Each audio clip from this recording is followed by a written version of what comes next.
chapter.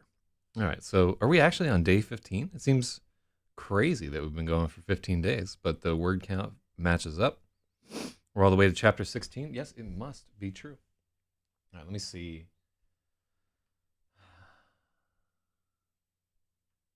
Are we up and running yet? We're sending data still to Peniscope, and then we're online on YouTube. Blah, blah, blah, blah, blah. No, it's not made for kids. Every day YouTube asks me this shit. Da, da, da, da, da, da, da, da. Da, da, da, da.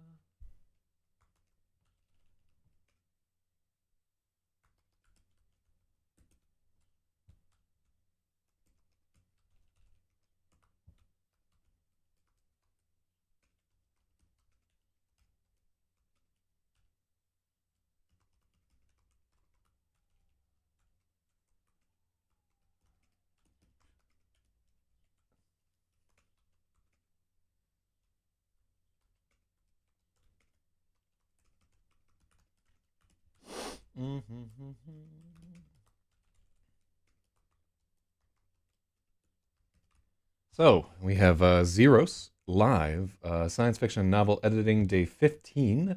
We're at 141 of 201 pages, which is a tremendous clip. And your comments and just suggestions are welcome, which is what I type every single fucking day. Okay. And we mostly get the same people every day. So shout outs to everybody who doesn't mind me just spamming this from time to time. And let's play our intro.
Man, I just cannot get over how like every single layer of that thing that we're looking at is just like a whole another painting beneath it. Like every little swirl that you see is just like a completely different daub of paint overlaid on the other one. I can't look at that without just getting like sucked up into time.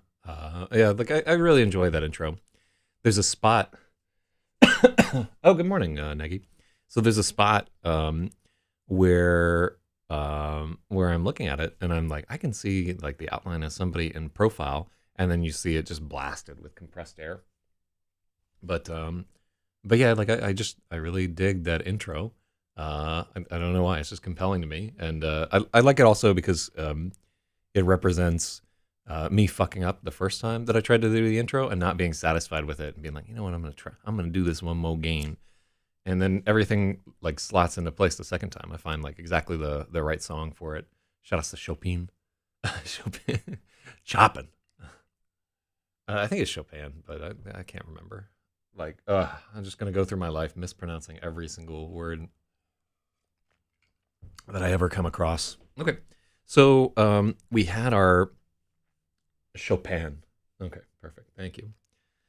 So we had our really dramatic climax of that's the last space station chapter right there. That ended with, and spoiler alert, the death of Pirate at the hands of XEROS, and the realization that the masterpieces had been lost forever in a like a toilet vent. Whew. So I like that whole mechanic, the way that it worked out there. I was worried that Pirate's conclusion would be unsatisfying for the reader. Instead, I find I really enjoyed it, and I think we had set up some of the like the fringy characteristics of Pirate, so that it didn't seem too crazy that he would do that.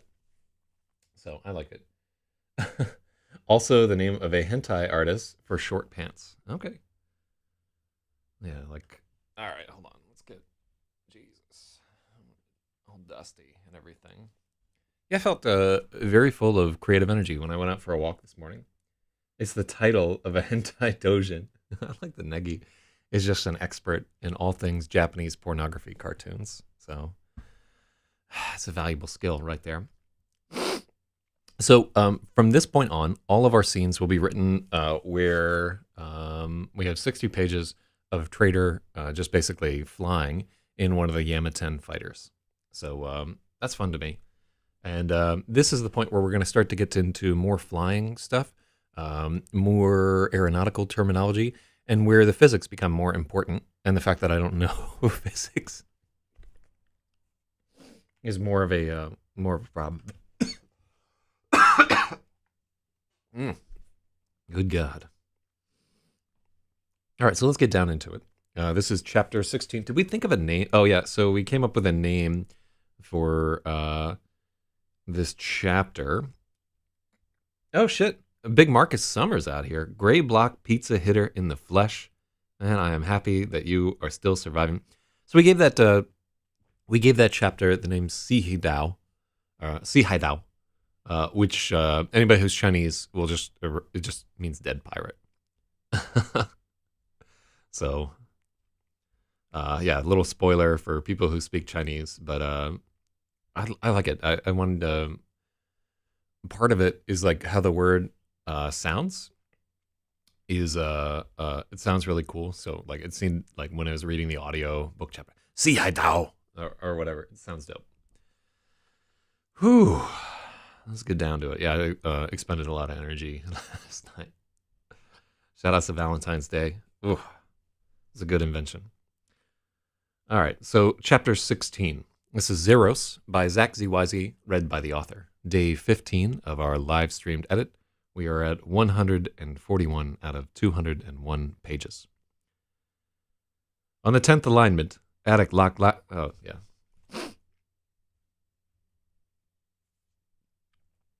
On the 10th alignment, Attic locked eyes with me before his light shifted to green. His face was plum red and screwed up with pain. His cockpit bulged around him. It looked like his canopy okay. Yeah, this is this needs work.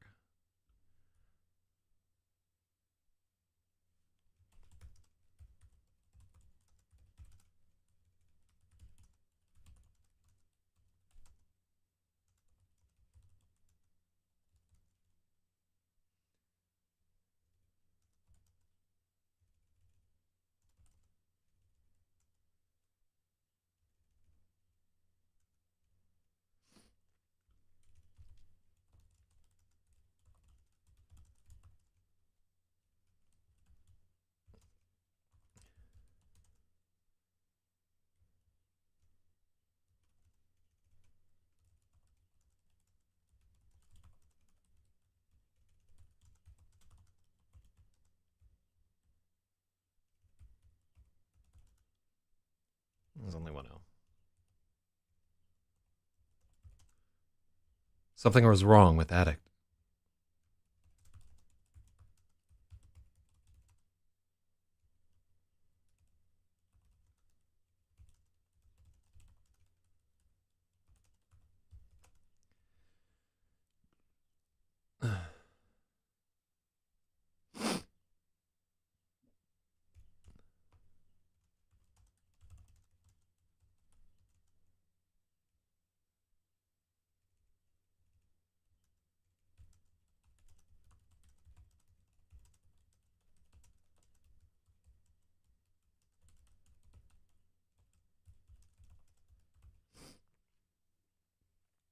Hypervisor is taking a shit, apparently. Okay.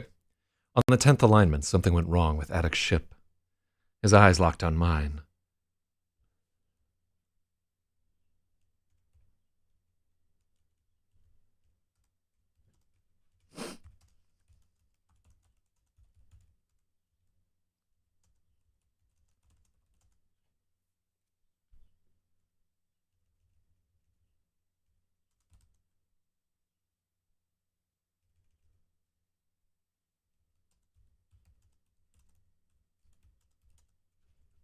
I don't like Plum Red Mask of Agony. Yeah, like that's not good.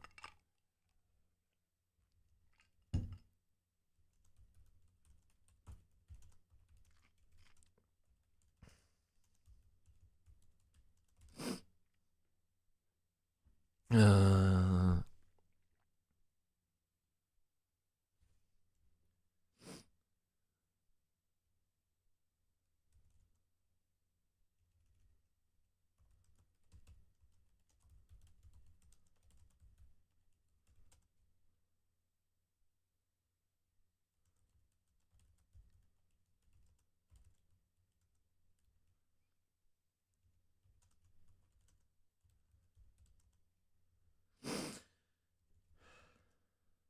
mm,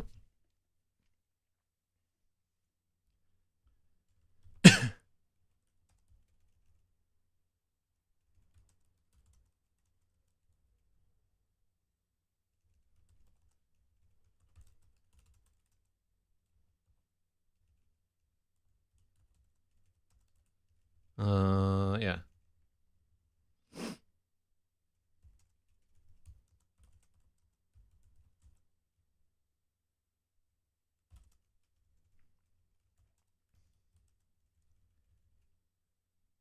Let's see.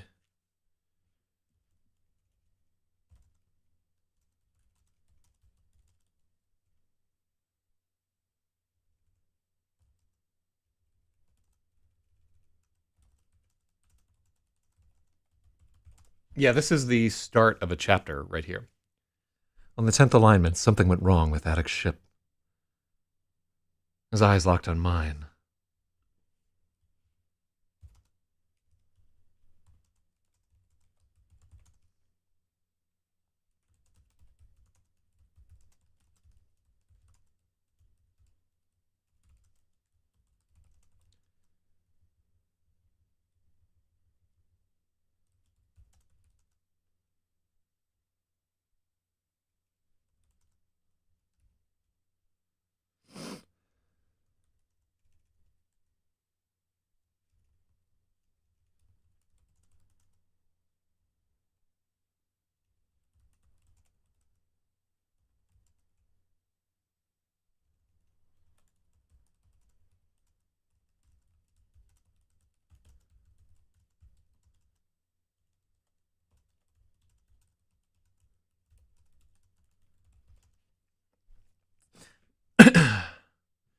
On the 10th alignment, something went wrong with Addict's ship.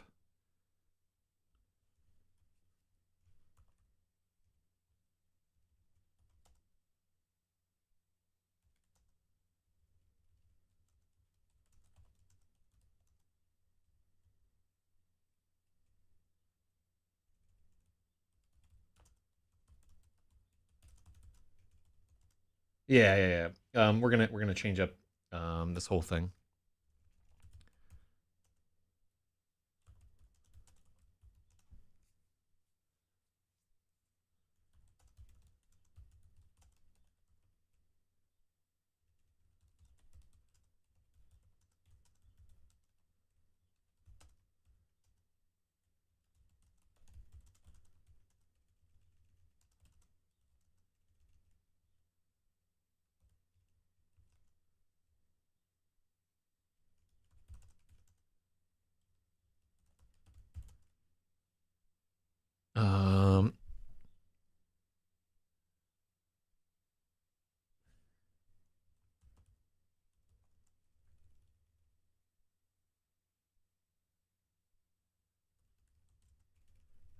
So what do we want?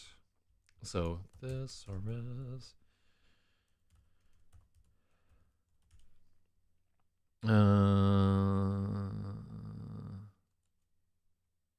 Only I stared back.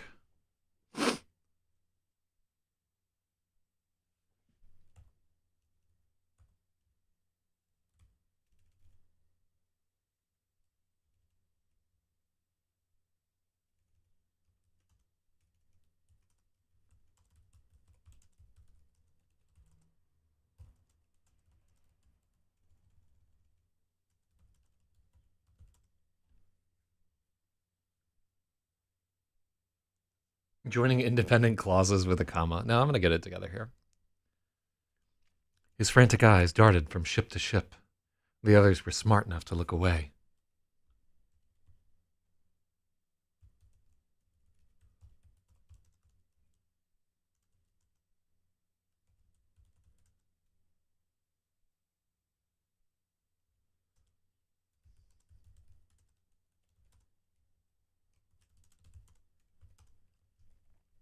Not me.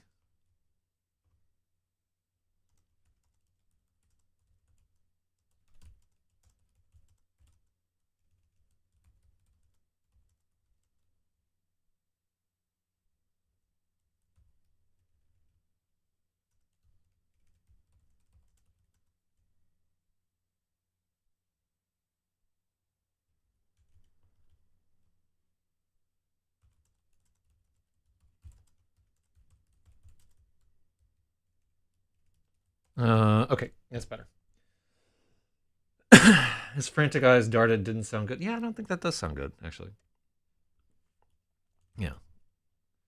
So what we're doing here is like I'm slowly taking this paragraph that's like pretty, it's kind of a clunker, to tell you the truth, and I'm shifting it up a little bit so that we can say something about the main character here, because our main character is like a sadomasochist. So, he's going to be very interested in what's happening in that cockpit.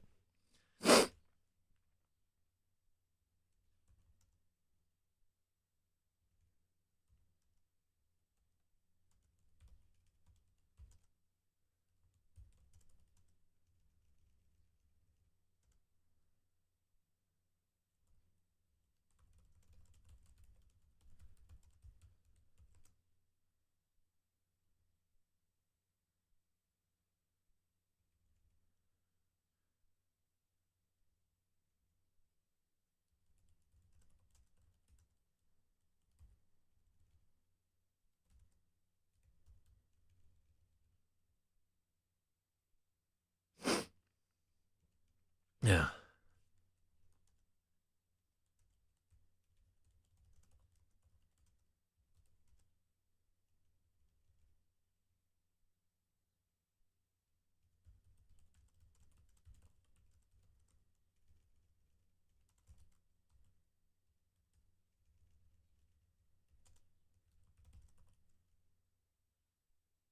Yeah, yeah. On the 10th alignment, something went wrong with Attic's ship.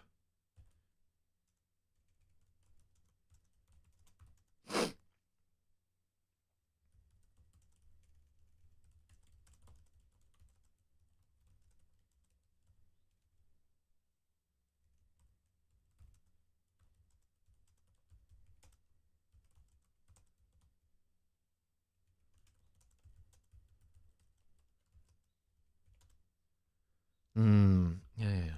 On the 10th alignment, something went wrong with Attic's ship.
Yeah. I'm gonna give Mantis a point there. Welcome to the leaderboard, Mantis. There you are. Oh fuck. Hold on. Let me fix the leaderboard. 1 second.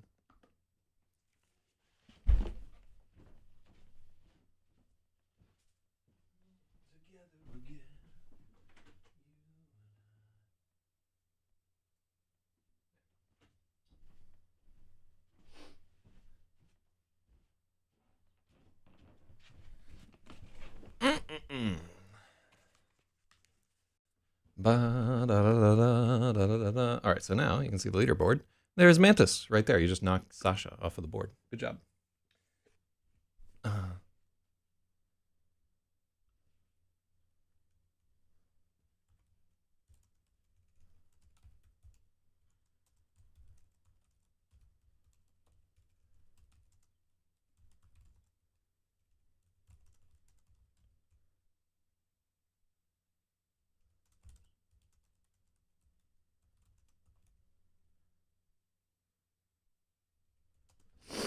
Mm-hmm.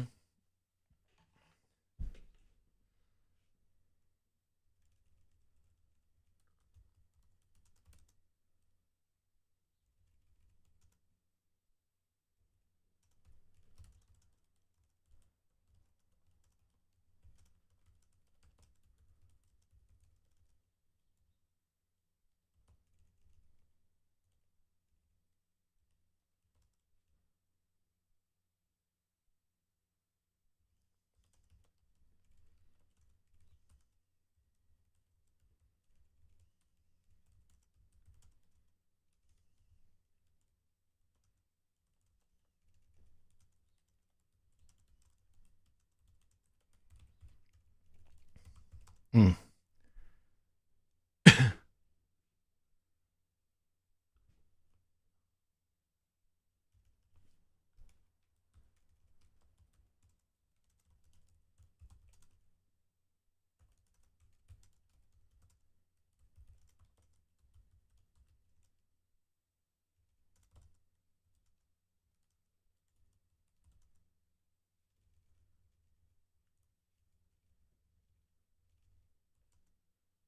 Mm-hmm.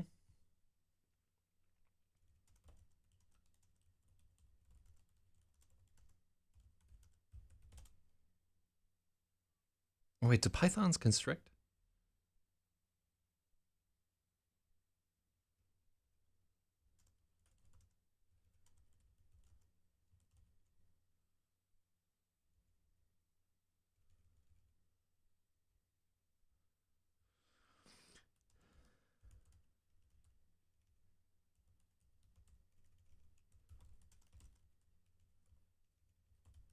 Yeah.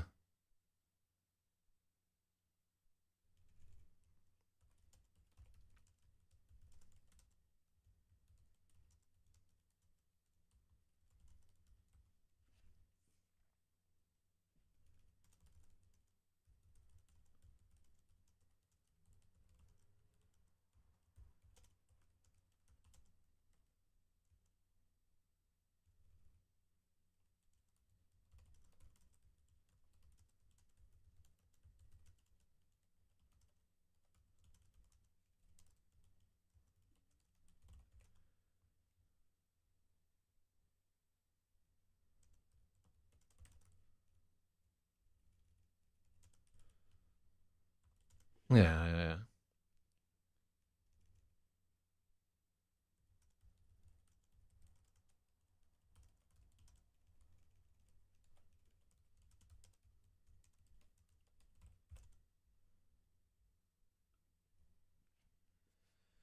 Whew. All right, so on the 10th alignment, Addict was in trouble. His canopy frill had deployed.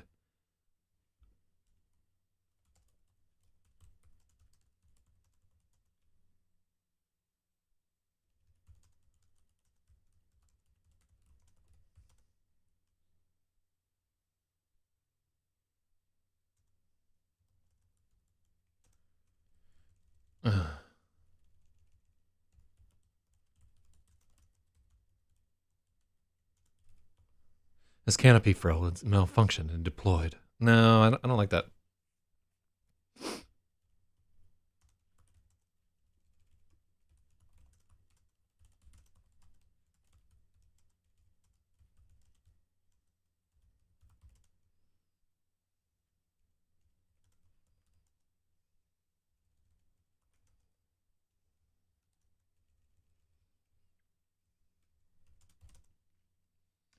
Nobody says.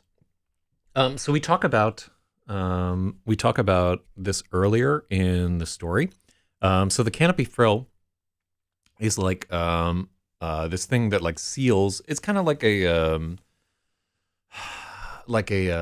so there's a canopy or whatever. It seals their lower body away from their head, and their head is like in a bubble of this oxygenated liquid, right? But it's only supposed to be there for the training flights, and we talk about that earlier in the story. But I mean, this is just going to be one paragraph, but it's just going to take a second to sort it out here.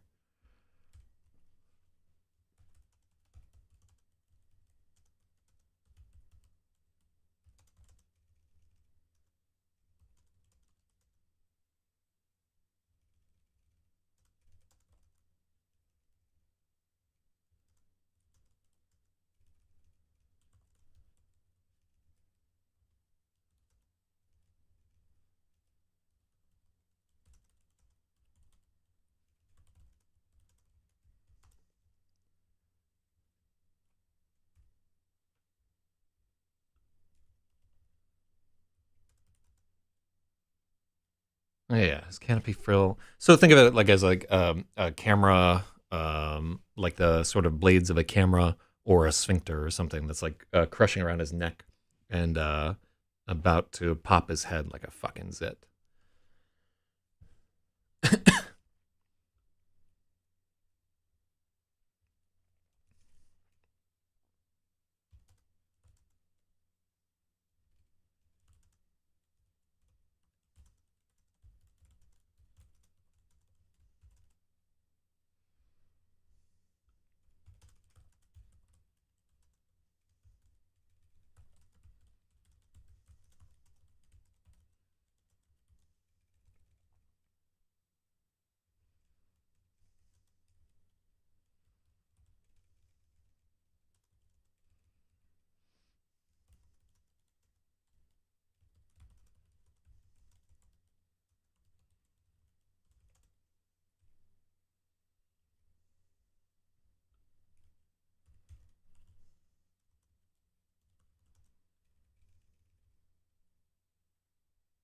Mm-hmm.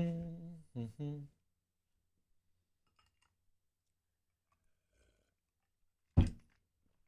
Yeah, I like that we're using sphincter here.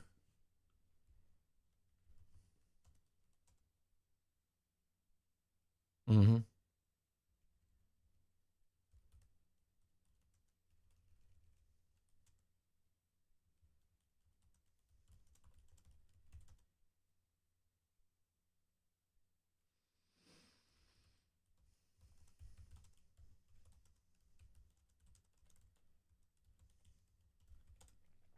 Tightening like the coils of a boa constrictor. Mm, okay.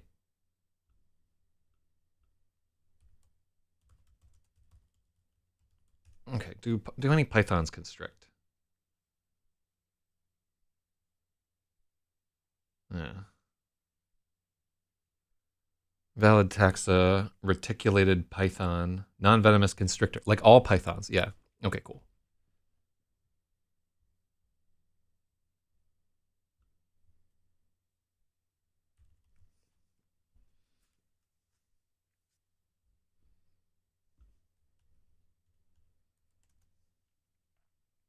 Yeah. Yeah. So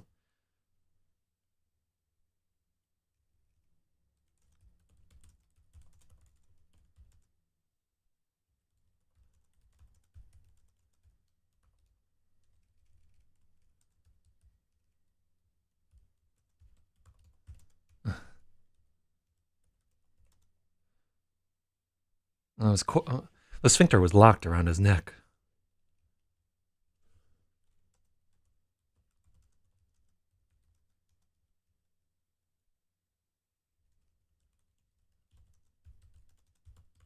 Constricting like a python.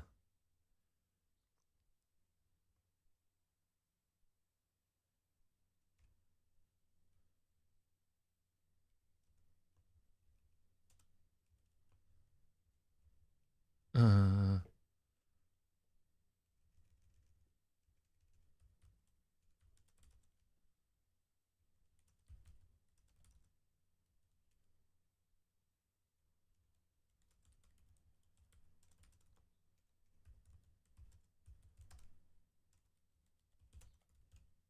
oh, I don't like to have two similes right after each other.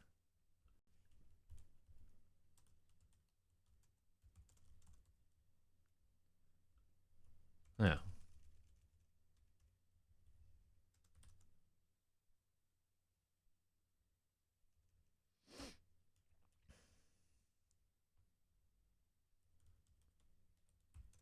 Now let's use grotesque later.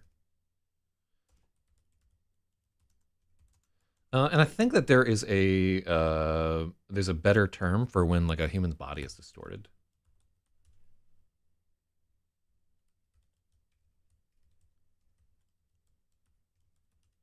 Yeah, like anamorphic, perverted, askew, askew, catawampus, off center. Yeah, I think distorted is the best that we can get right there.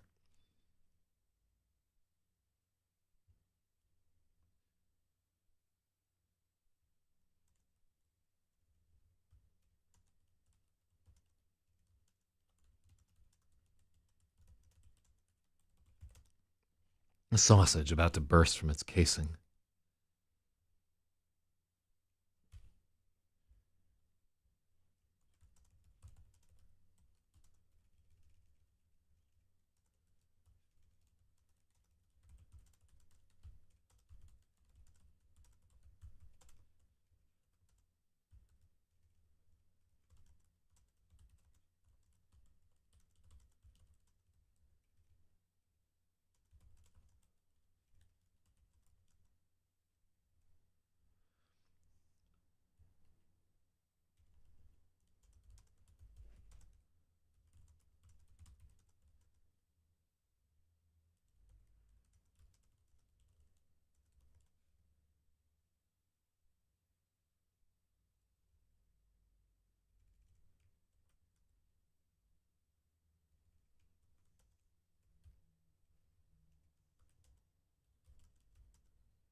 Let's take a look.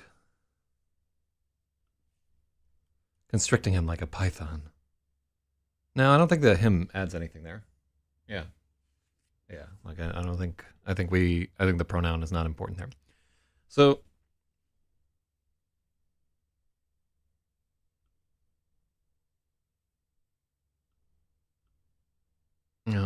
are we I can't remember. I think yeah, we indent I didn't look away.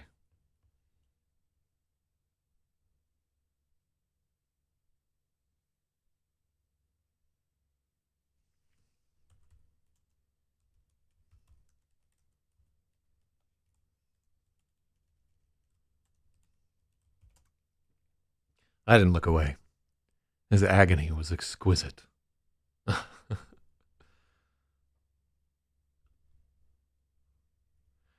On the 10th alignment, Addict was in trouble. His canopy frill had deployed. The sphincter was locked around his neck, constricting. Oh, actually that. Uh,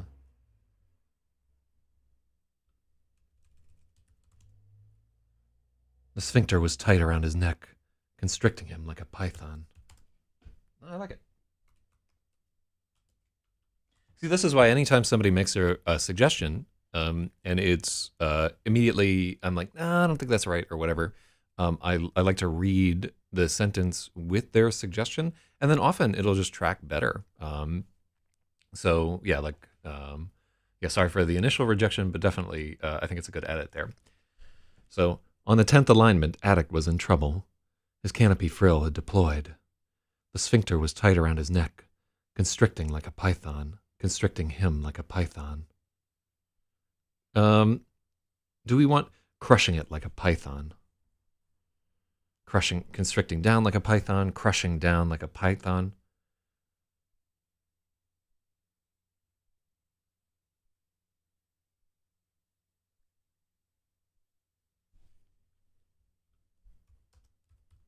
Constricting like a python's coils.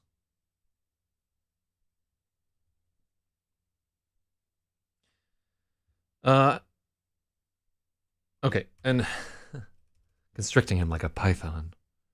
No, him doesn't go there. Yeah. The sphincter was tight around his neck, constricting like a python. His face was livid and distorted.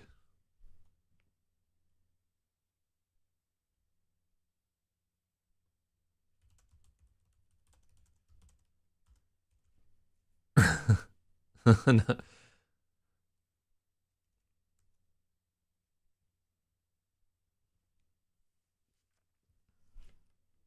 His face was livid and distorted, a sausage about to burst from its casing. Yeah.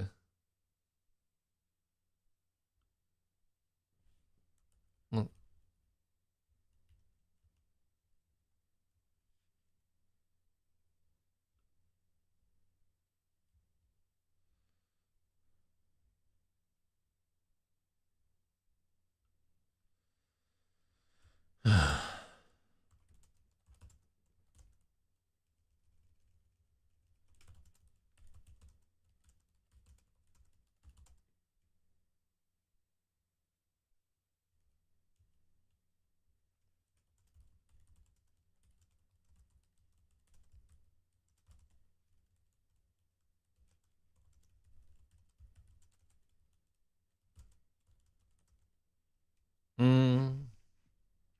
yeah, we're just trying to do too much with this paragraph.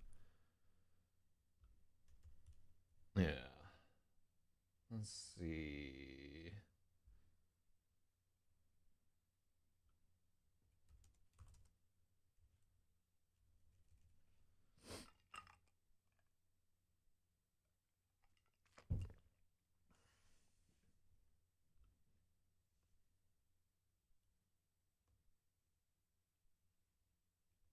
The sphincter was tight around his neck, constricting like a port. So we're there.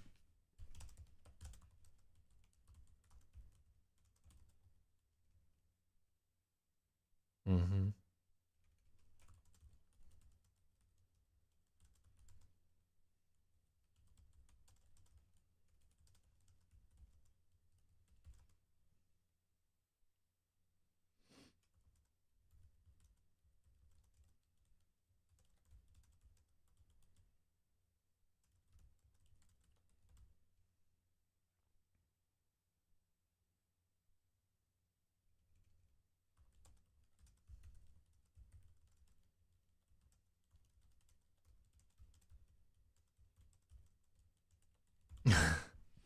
The pressure distorted his features and made his skin livid. His head looked like a sausage that was about to pop out of its casing. That's a serious fucking image right there. Yeah, sometimes like a paragraph, especially the first paragraph of a chapter. Yeah, it didn't have pizzazz. You know what I mean? And this is supposed to be a horrific image for the reader. Like this guy has, yeah, squeezing so hard, like he looks like Dab Guy. Is where we're trying to get to.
It's 6 a.m. on payday and you haven't been paid yet.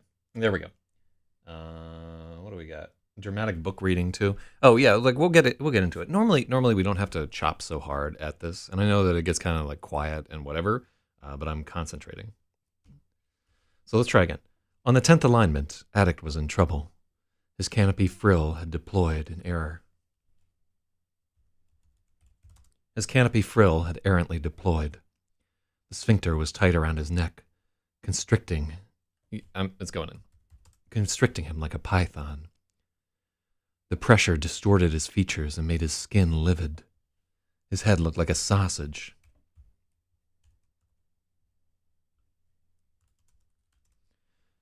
His head looked like a sausage that was about to pop out of its casing. Perfect. That's the paragraph. Yeah. And then this next.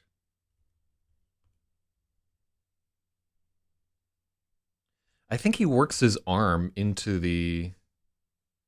Yeah. Yeah.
Murderous liar. Who else is left here? Murderous liar, corrupt addict, traitor. There we go. Let's see. He looked to the other pilots. Murderous, then liar, then corrupt.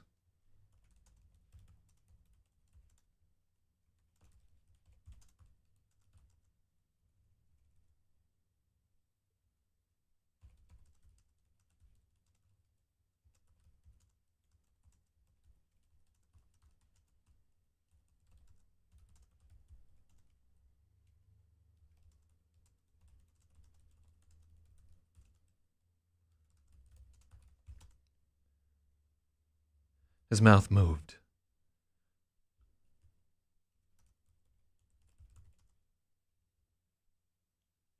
What does he say? Please help me.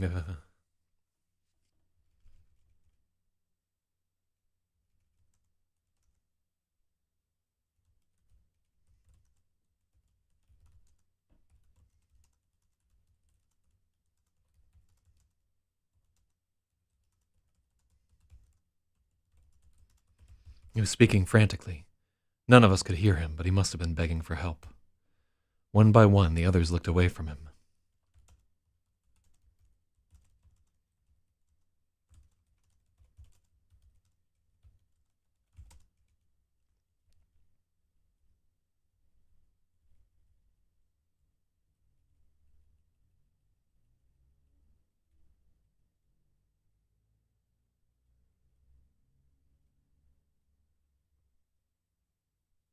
There we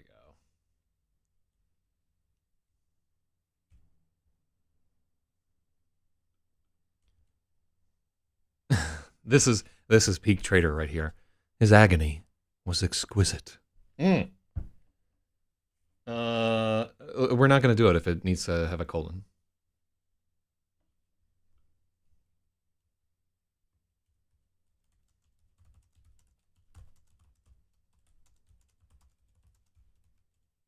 Mm.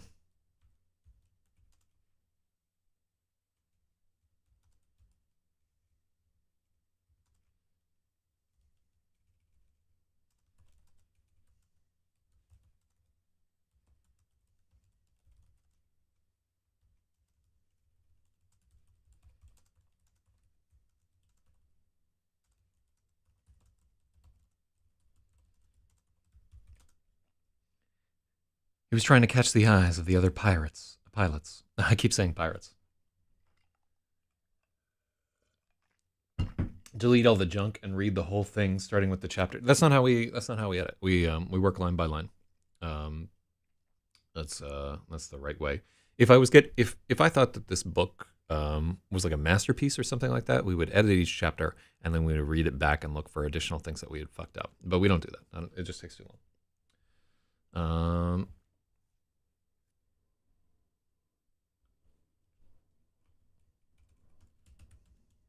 Attic's head looked like a sausage that was about to pop out of its casing.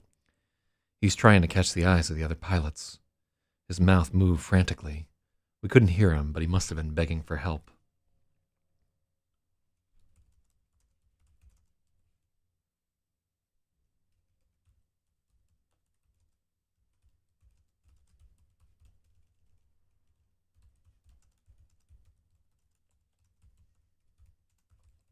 Murderous, liar, and corrupt all looked away from him. His eyes locked on mine, and I didn't look away.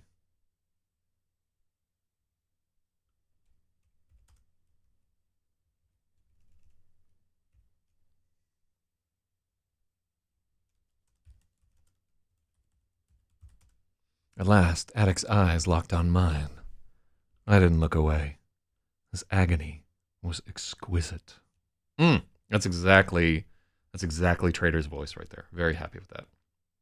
Okay, this is a big improvement, and mainly because we get to say something about what a fucking freak Trader is. He really is.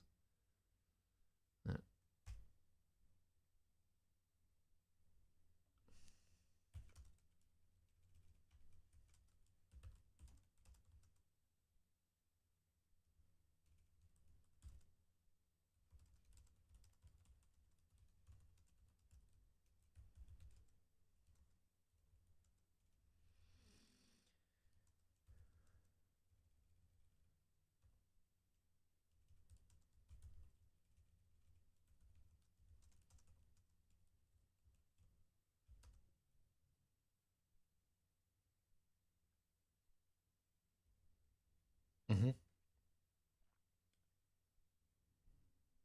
Oh,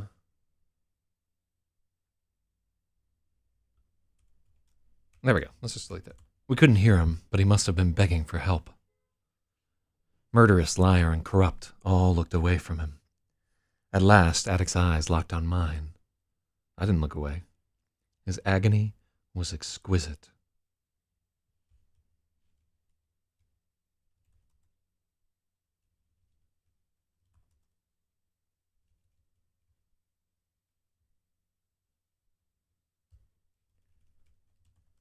Mm-hmm.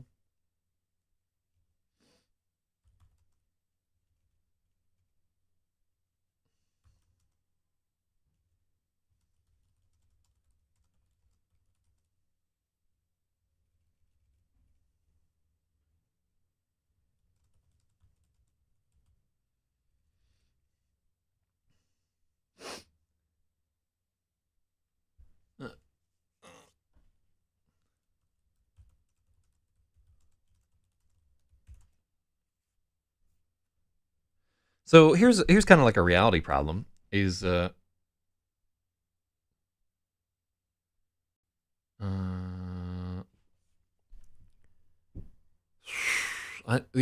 like.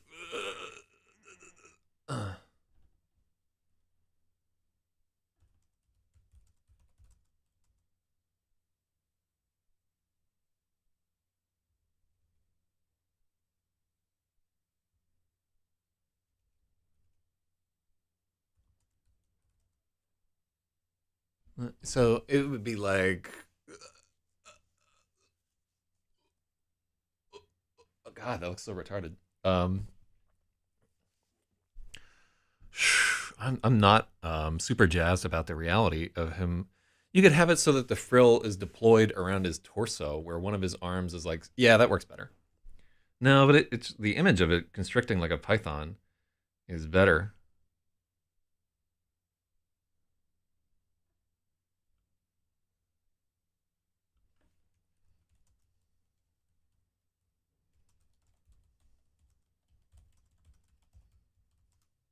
I like this better actually.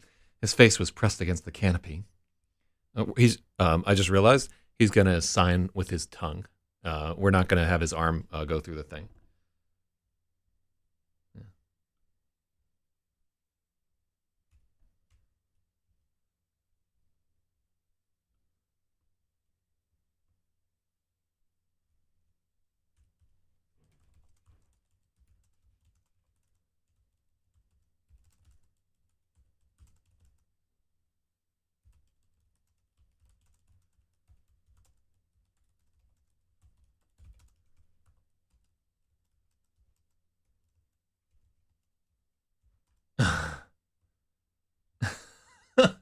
Oh, I love that it's the tongue now. Oh, that's so fucked up. Because now you see him look.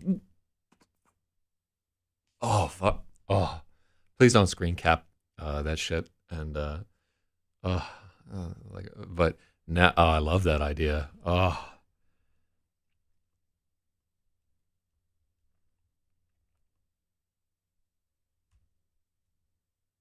help me.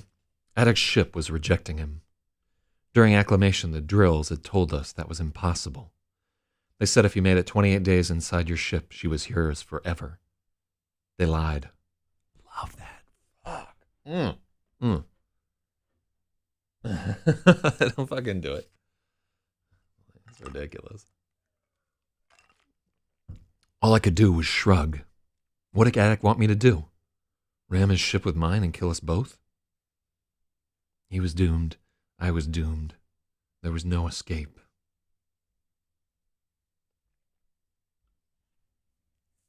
During the mission briefing, XEROS had warned the squadron not to drift too close to the border of the null space bubble.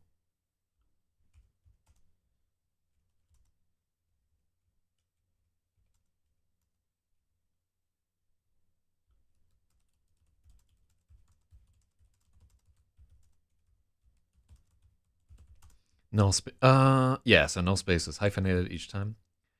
During the mission briefing, XEROS had warned the squadron not to attempt to fly out of the null space bubble. He claimed that hitting the edge of the field was like flying into a black hole. A ship that hit the border would be ripped apart by the interaction between null space and real space. Because we were inside an envelope of time compression, it would take a nearly infinite amount of time for that poor soul to disintegrate. I can remember his exact words. Oh, I love this. So, all I could do was shrug. What did Attic want me to do? Ram his ship with mine and kill us both? He was doomed. I was doomed. There was no escape.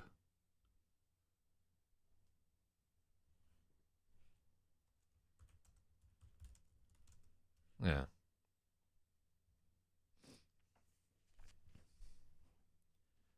During the mission briefing, XEROS had warned the squadron not to attempt to fly out of the null space bubble. He claimed that hitting the edge of the field was like flying into a black hole. A ship that hit the border would be ripped apart by the interaction between null space and real space. Because we were inside an envelope of time compression, it would take a nearly infinite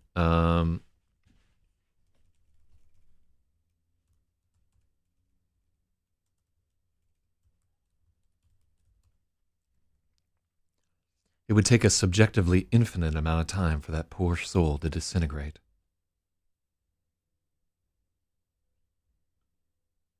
Yeah, poor soul is the problem there.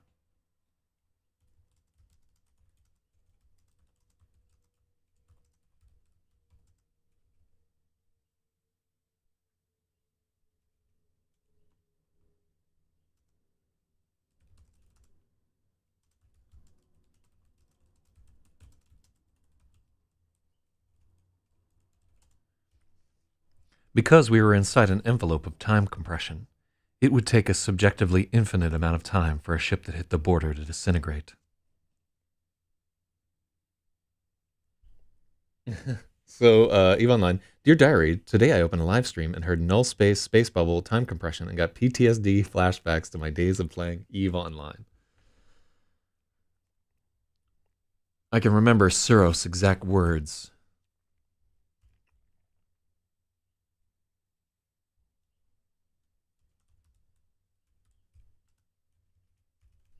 I can remember XEROS' exact words. Subatomic pieces of you will be materializing along the flight path for billions of years. If you're lucky and go in head first, you might only be conscious for 100 million years of it.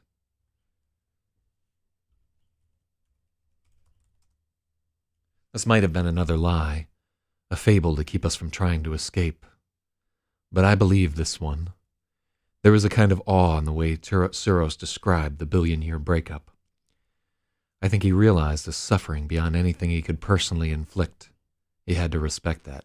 Love that. Fuck.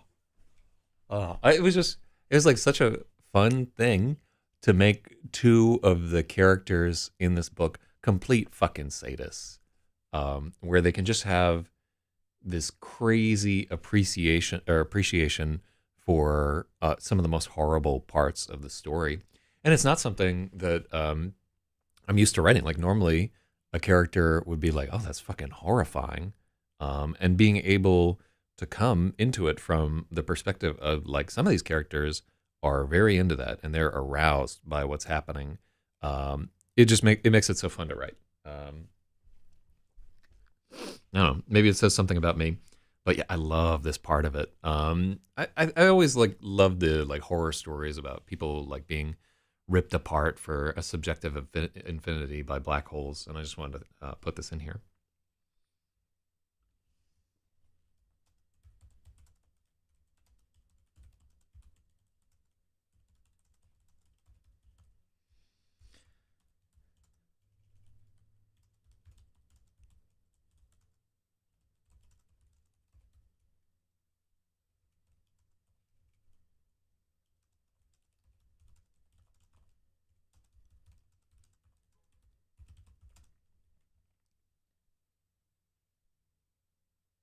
A kind of awe.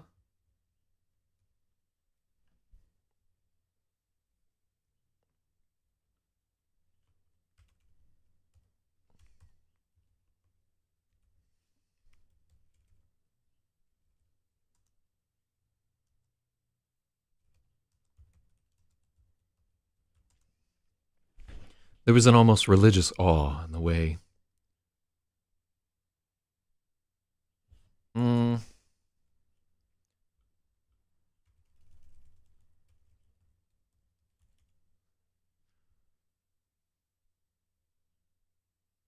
clerical.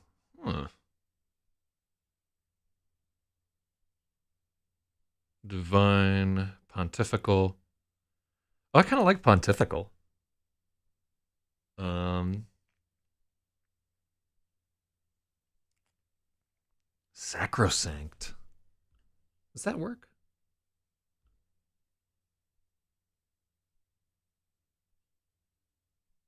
Oh, I like that. Yeah.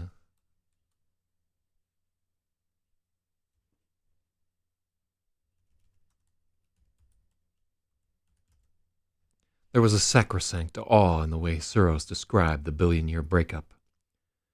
I think he recognized the suffering beyond anything he could personally inflict. He had to respect that. Yeah, I like sacrosanct is perfect. That's a good suggestion from Spiffywa right there. Oh, and did you get your point earlier?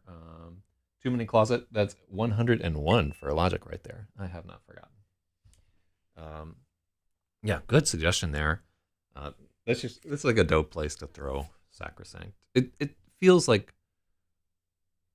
um he forgot to reverse some of the letters, but I got the message. Yeah, and so in the helper, I detonate. Okay, so let's think about this. You're fucking signing. So he would probably try help or bomb. Uh, um, it's a lot of letters to just like the sacrosanct table. I don't think we use sacrosanct for the table at the diner. In Lemon, maybe. I don't think I've ever put sacrosanct in a book before because it wasn't something. It wasn't in my vocabulary, right? I just had to pick it up here from a thesaurus. I use sanguine a lot, but that's like a little different. Debt is pretty universal. Helper, I debt.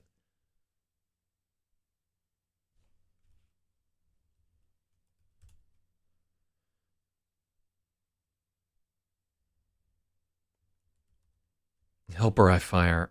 Yeah, detonate is too long.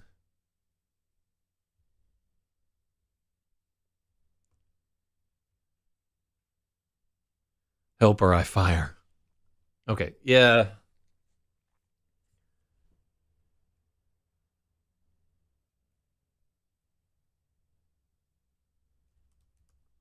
Helper, bomb. Yeah, because I mean, we just have to. We've described this process as taking like 10 minutes, right? He's got 10 minutes to do it. Think about how agonizing it would be. I'm not going to do it because I don't want to get screen cap, but think about how agonizing. Um, the problem with help or blow is this guy is signing this with his tongue, right?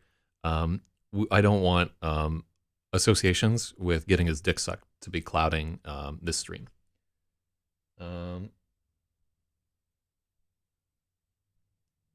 No, it's not by the. So you think I on the Lemon Maybe live stream I considered using sacrosanct before? I'm gonna take your word for it because I can't remember a lot of the stuff that I say on stream because I'm like my mind is in 100 different places as I'm trying to do it. So you might be right.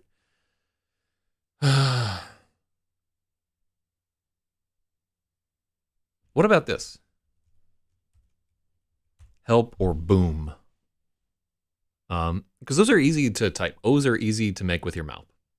Yeah, I think help or boom.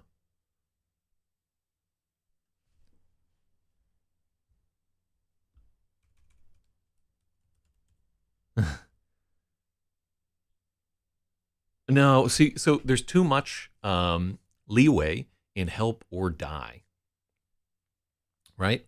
Um,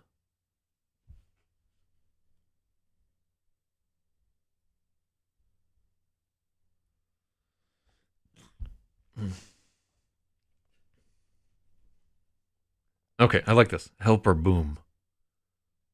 Attic was threatening to let's Attic painted letters against his canopy with the point of his tongue.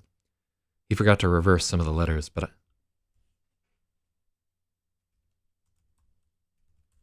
he forgot to reverse a few, but I got the message. Help or boom. Attic was threatening to deploy the bomb, here and now. My eyes shot to the other cockpits. Korup was waving his hands, signing no. But Attic had eyes only for me.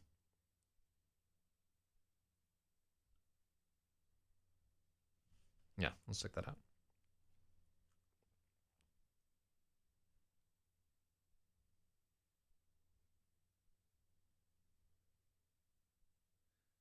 I desperately require your assistance for a maintenance issue. What's that from? Is that a reference? It like tickles something at like the back of my mind, like some ancient movie or something like that. But rubber pancakes. Oh, if it was rubber pancakes, then it would have been that actually does make sense because we would have been talking about Gary the Fairy, and Gary the Fairy is a quasi-religious figure in that story. So I totally believe I would have used sacrosanct there. Um,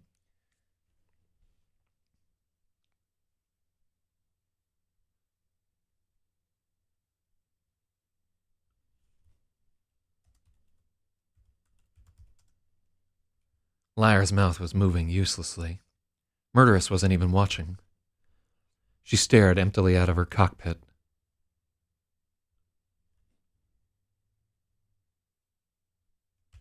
A feverish cast to her skin. I turned back to Attic.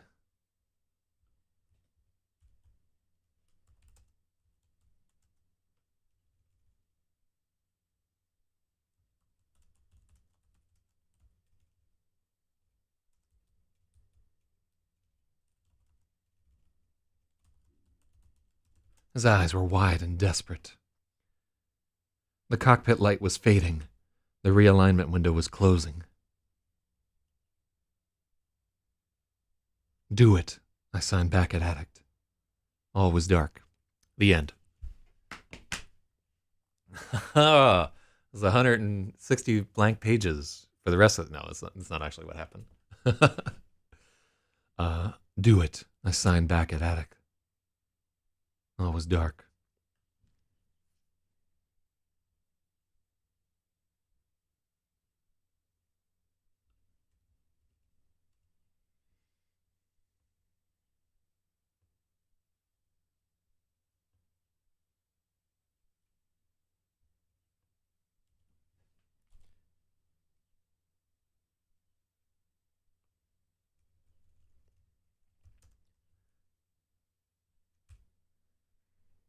I turned back to Addict. The cockpit light was fading. The realignment window was closing. Do it, I signed back at Addict. All was dark.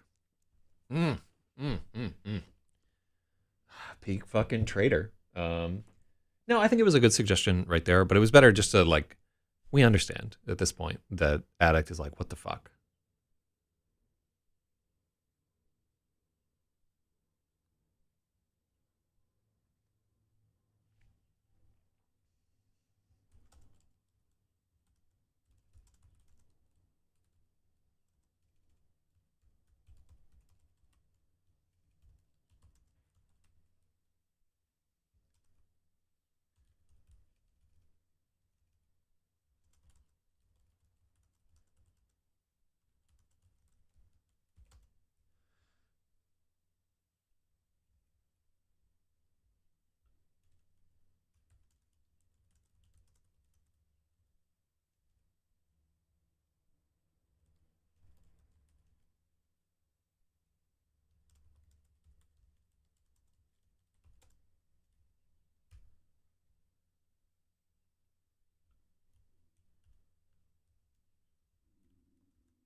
Mm.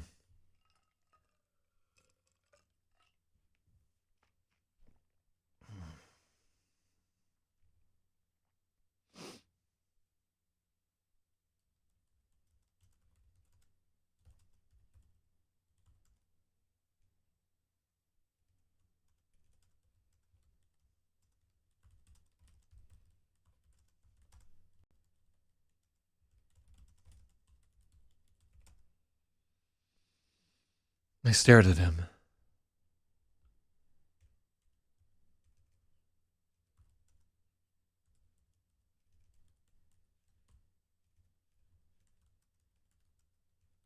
I stared at his grotesque face.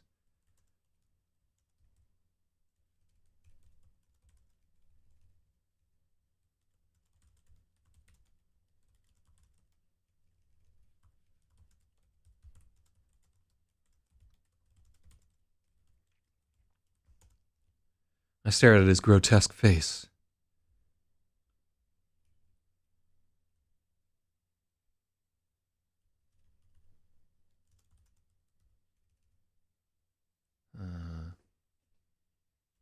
Yeah. Lots of mouse moving. Yeah, let's.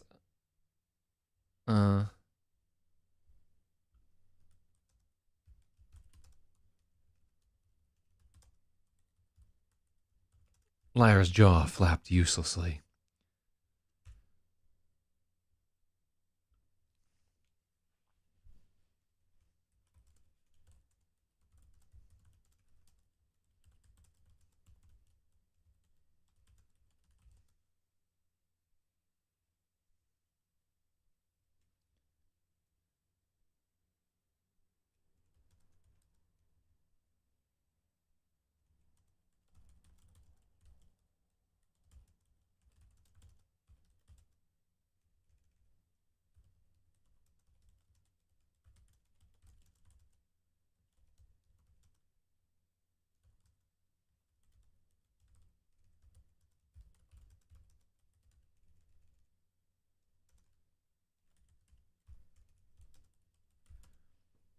I want to make sure we haven't used desperation twice.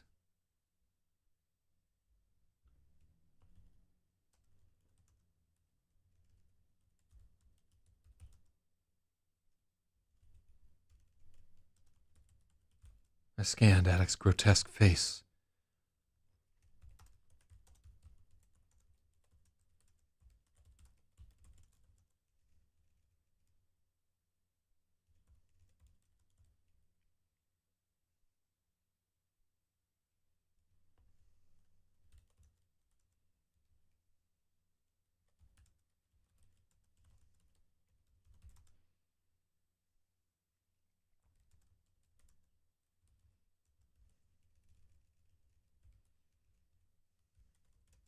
Mm-hmm. Yeah.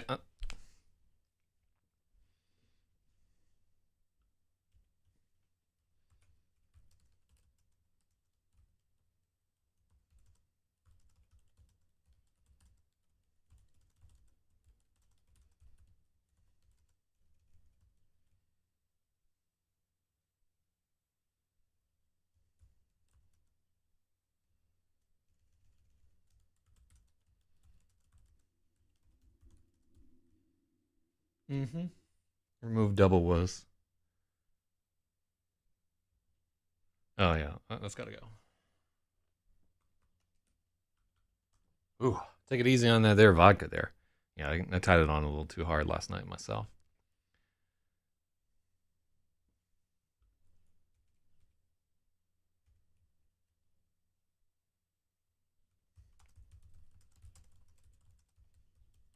I looked to the other pilots. Corrupt was waving his hands, signing no. Lyra's jaw flapped uselessly. Murderess wasn't even watching. She stared emptily out of her cockpit, a feverish cast to her skin. I turned back to Addict.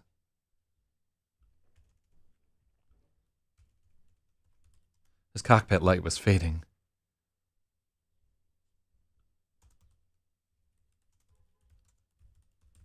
The realignment window was nearly closed.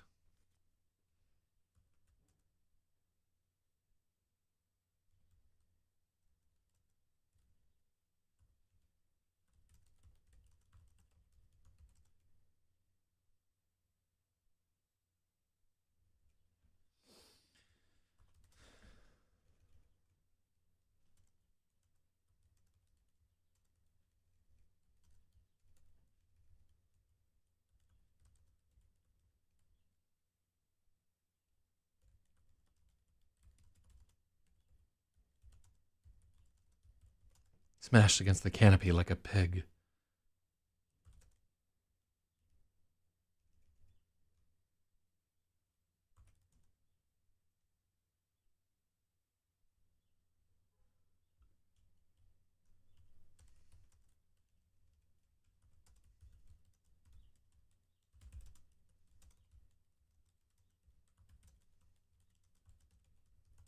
Now we already did this with like the sausage thing.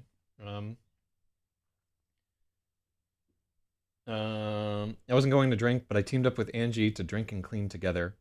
1.5 defenders. If Attic goes, yeah, then all that would be left is Liar and Corrupt. But we'll see what happens.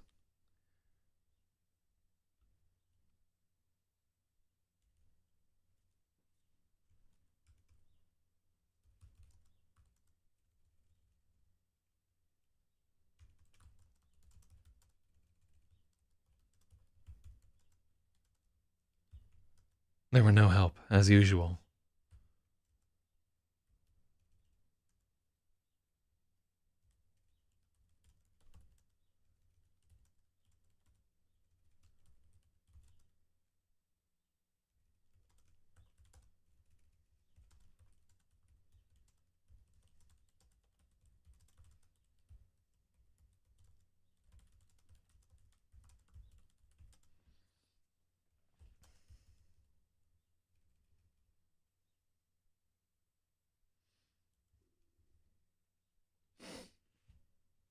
.5. What do we got here?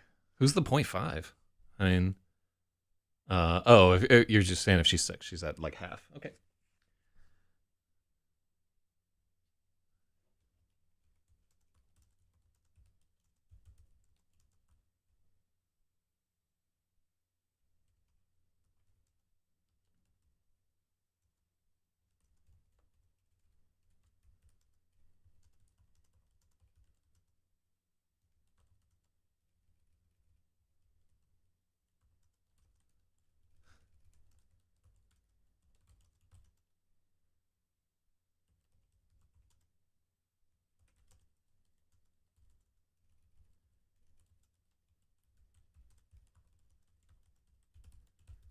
His eyes were dangerous, flashing with desperation.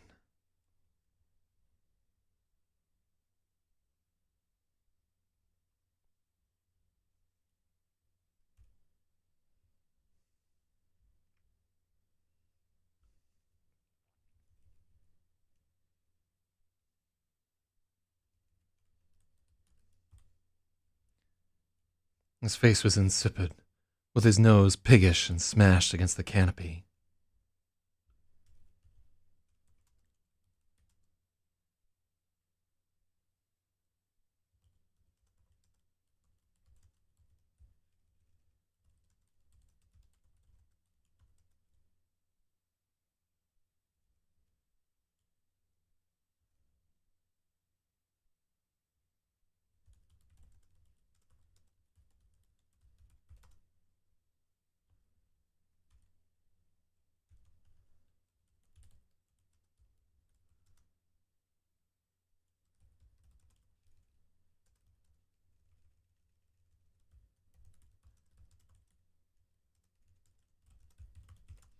I stared into his eyes, desperate pools glimmering in the dying light.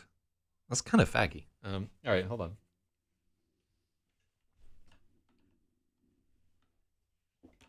I don't even bother with brooming. There were no help, as usual.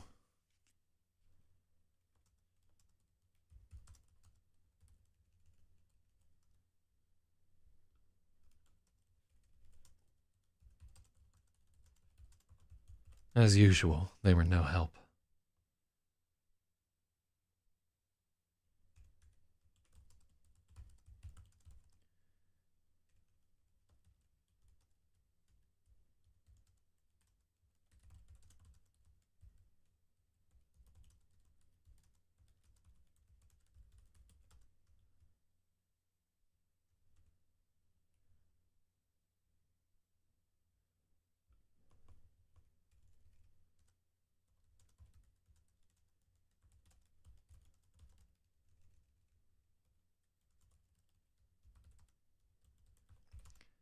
His nose was smat.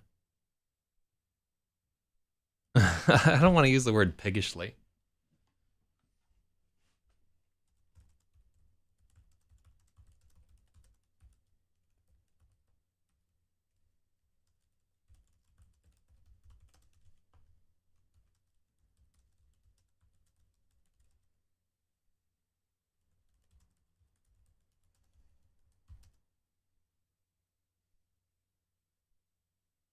I stared into his eyes.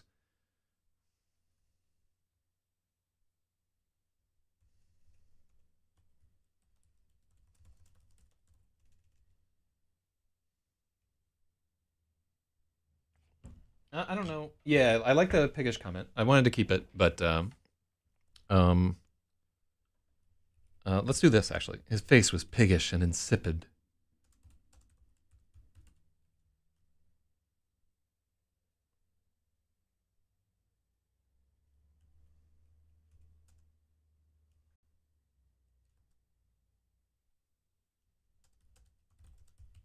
Desperate pools of dying light. Do it, I signed back at attic.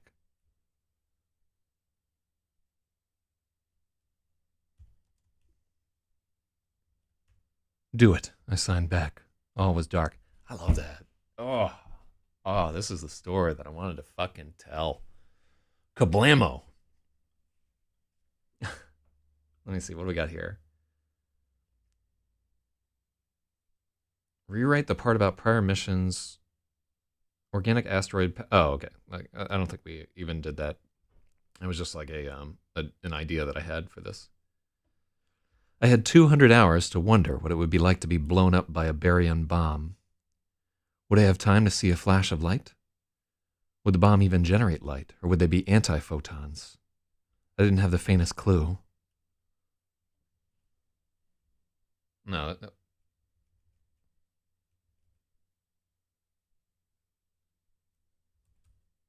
I didn't know. Aren't all bombs technically baryon bombs?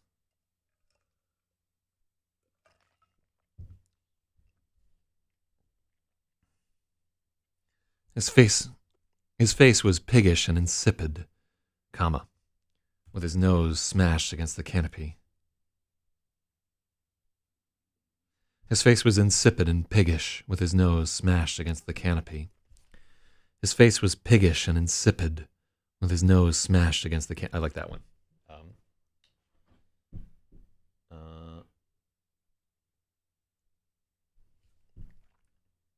Aren't all bombs technically baryon bombs? Well, there's baryons in fucking everything. Well, let's get into what a baryon is.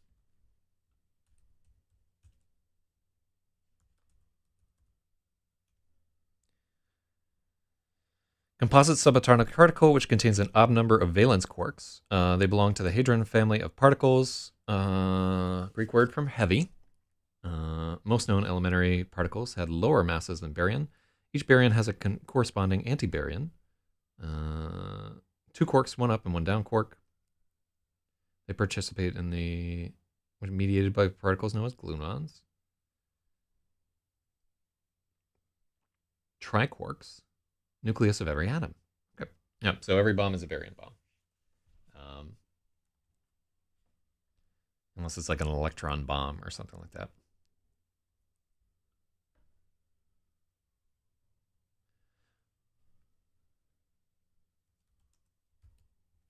I had 200 hours to wonder what it would be like to be blown up by a baryon bomb.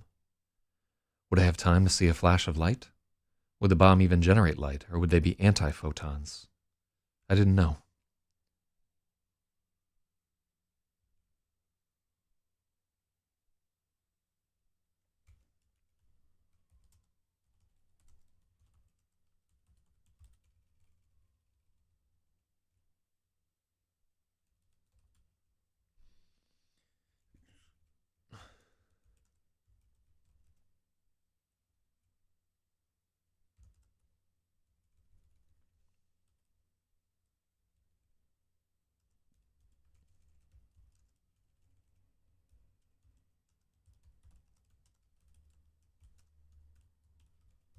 I kept turning to Attic's position, waiting for the doomsday flash.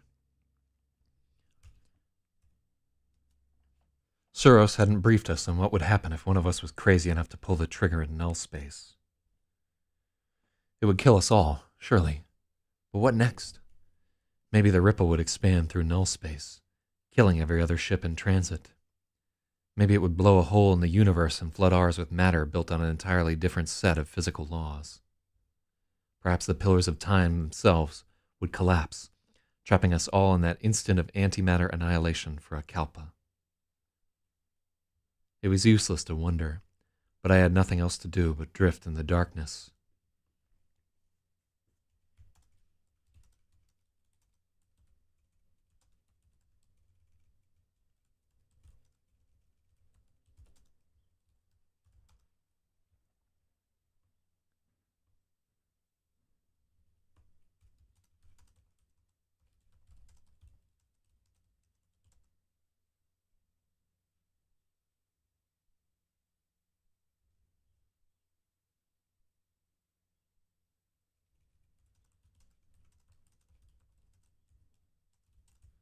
It was useless to wonder, but I had nothing else to do.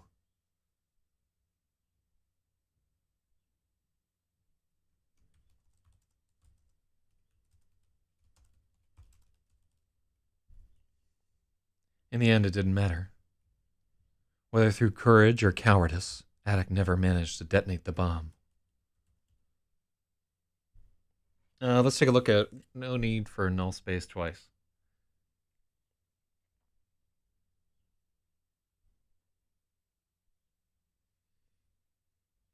Okay.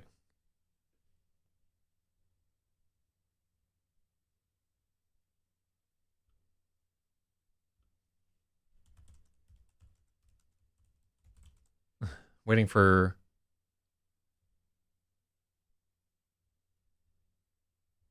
let's just stick with the Doomsday Flash. I like that, okay. Waiting for the Doomsday Flash. XEROS hadn't briefed us on what would happen if one of us was crazy enough to pull the trigger in null space.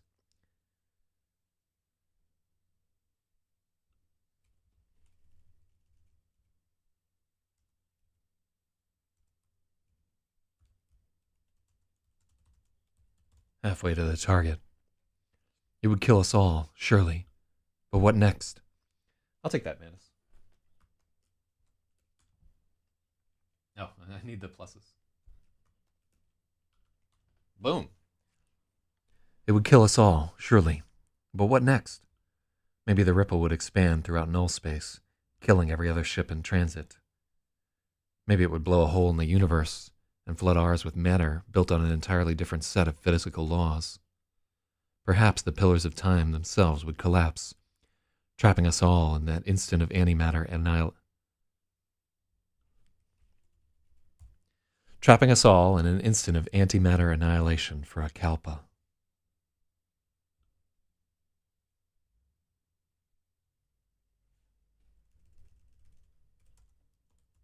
For eternity. It was useless to wonder, but I had nothing else to do. In the end, it did... Oh, we're doing it. In the end, it didn't even matter, whether through courage or cowardice. Attic never managed to detonate the bomb. The 11th alignment came at last, and Attic was dead. I stared at the distorted outline of his face, crushed against the canopy by the heaving innards of his ship.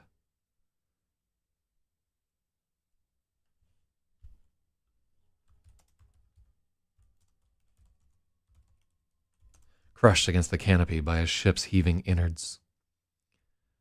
A ring of dark, jammy clots floated around his head in the compression fluid, like a gory halo.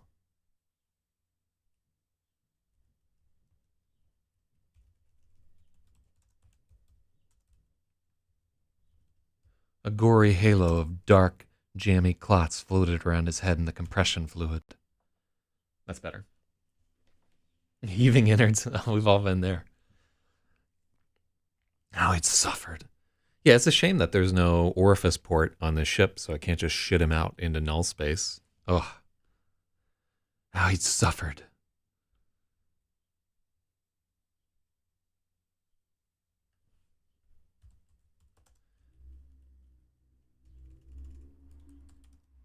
As I gazed at his wretched face, I became certain he must have tried to deploy the bomb.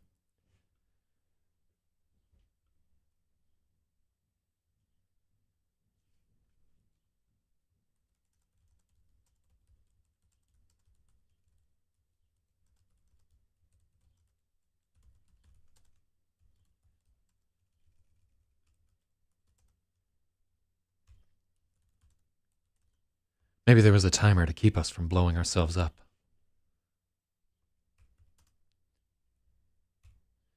Maybe he didn't even have a bomb.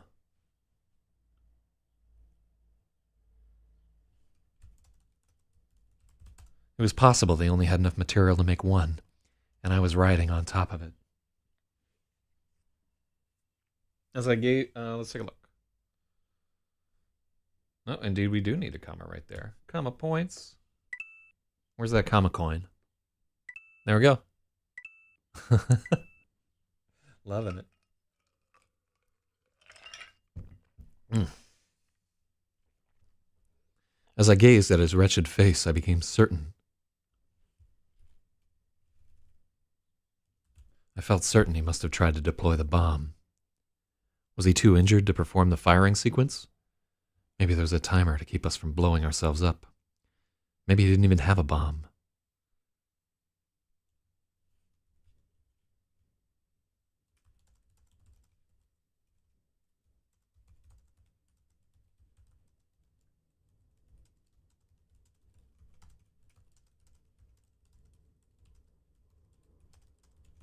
What if I was riding on top of it? You're the only one who matters. For the next 5 alignments, Attic's ship continued to bioluminesce as it drifted further and further from our ring. I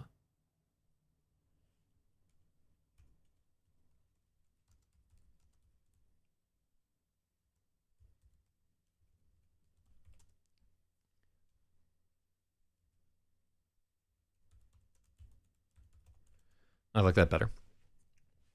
For the next 5 alignments, Attic's ship continued to bioluminesce as it drifted away from our formation. His light had taken on a sickly, brown-yellow tone. On the 6th alignment, his ship failed to light. I couldn't see it out there in the dark, but I gauged it was too soon.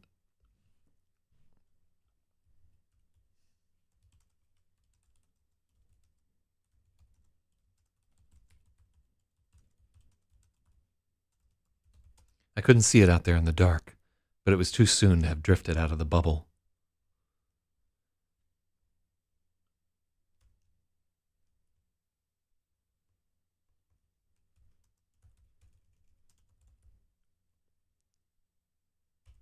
I think he killed his ship as he decomposed, poison unto the end.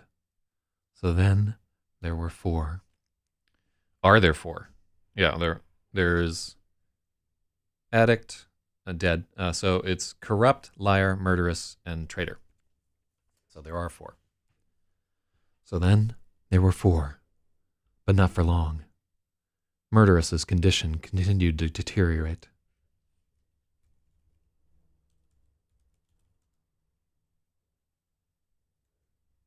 She lost some.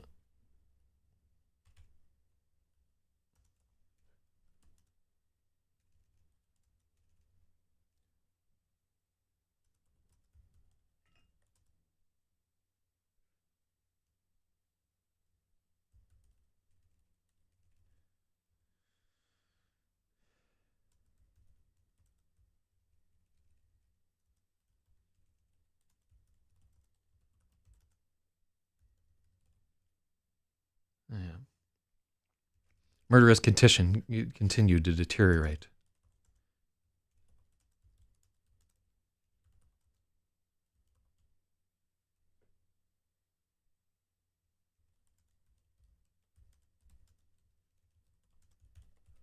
She was skeletal from weight loss.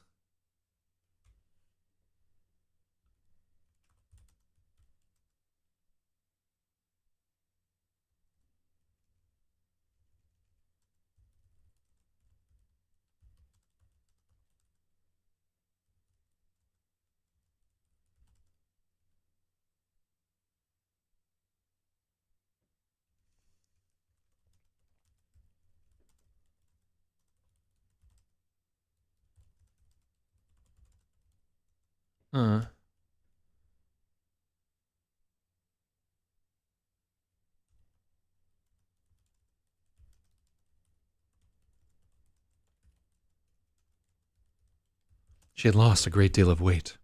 Her face was skeletal. Her eyes were glazed over. Her skin was blotchy. She was dying.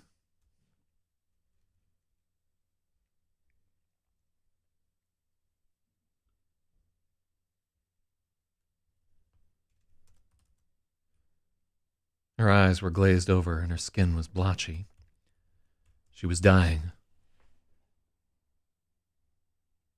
Sometimes she would be furious, beating against the canopy with her skinny fists.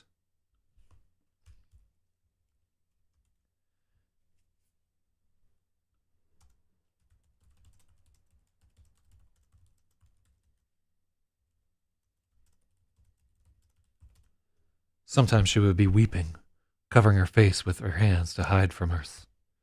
Still,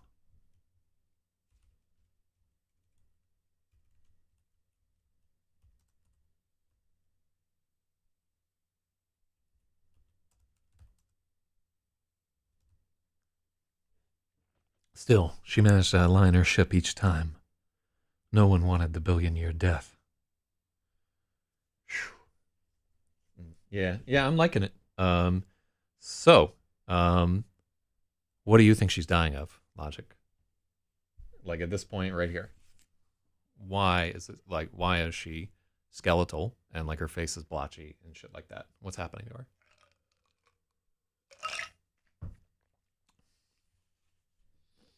I'm going to give you 60 seconds to comply right there.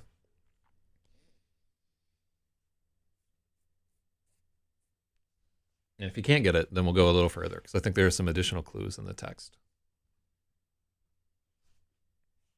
But yeah, this is another plot point where it's not critical if the audience didn't get it up to this point, but I want to know if people could like pick up on it right away. So you just think that the ships are as degraded as the Hezo. Okay, let's read on a little bit more. On the 32nd alignment, Murderess didn't move. Her face... Let's take a look at her face became skeletal. Oh, I like that, yeah. I worry a little bit that her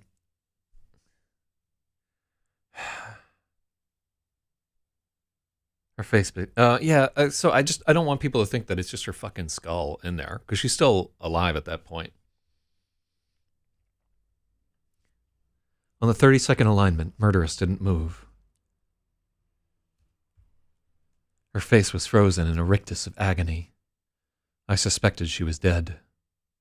On the 33rd, there was no more doubt. Okay. May have missed clues in chapters. Well, yeah, maybe Spaethiwa can pick it up. But you'll get a few more clues in the chapter. On the 32nd alignment, Murderess didn't move. Her face was frozen in a rictus of agony. And I suspected she was dead. On the 33rd alignment, there was no doubt. On the 33rd, there was no doubt.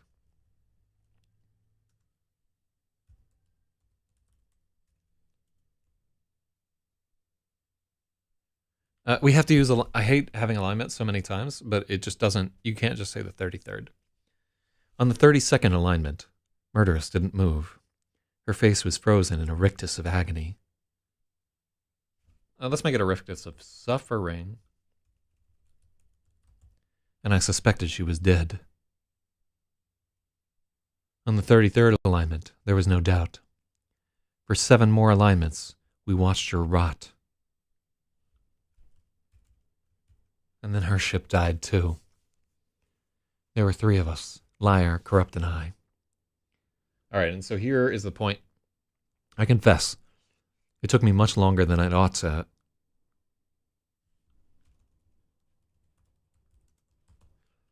I confess, it took me much longer than it should have to realize what probably killed Murderess. 33 alignments at 200 hours per. During the alignment...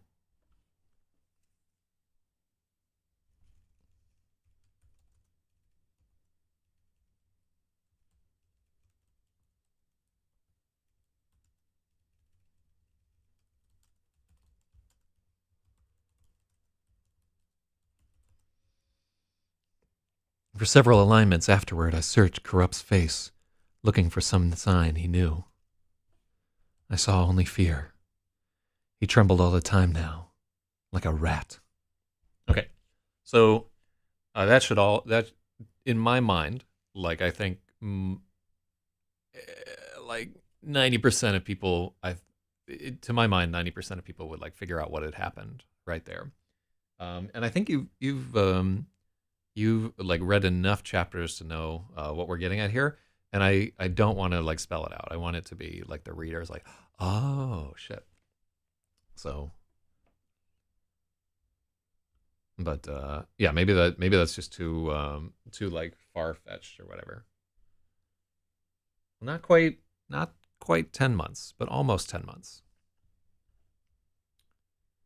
Lyra was holding together a bit better than corrupt. He was alert.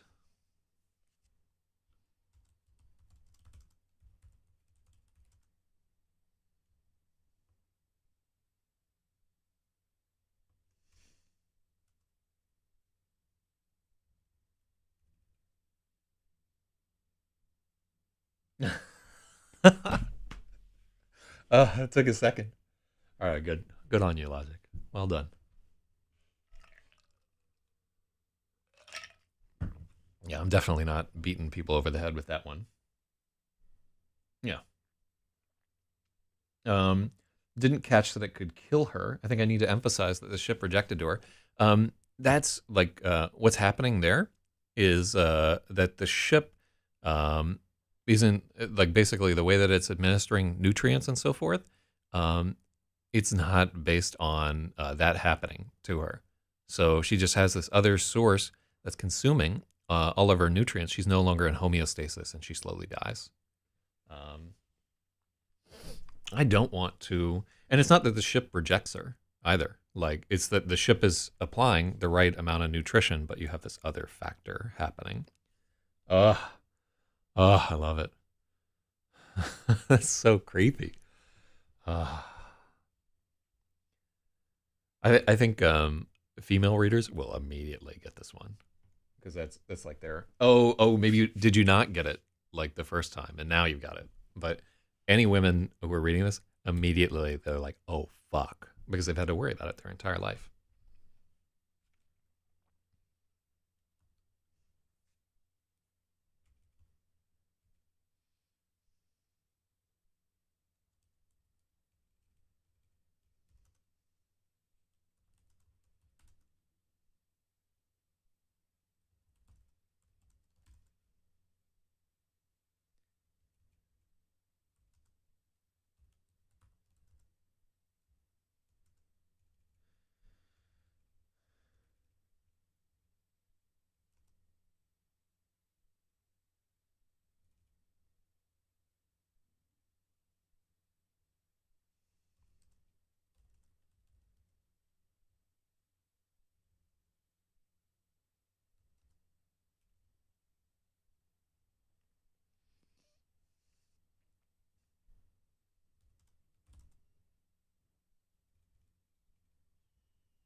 Yeah, one of my good homies just did that, and I'm 100% not wired to think of that shit. Yeah, yeah.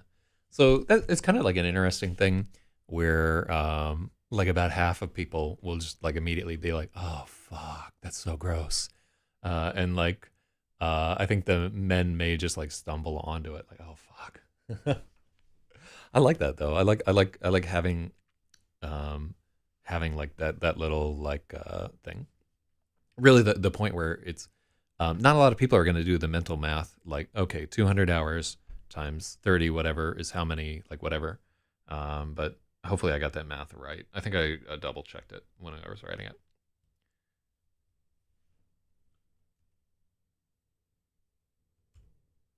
Liar was holding together better than corrupt.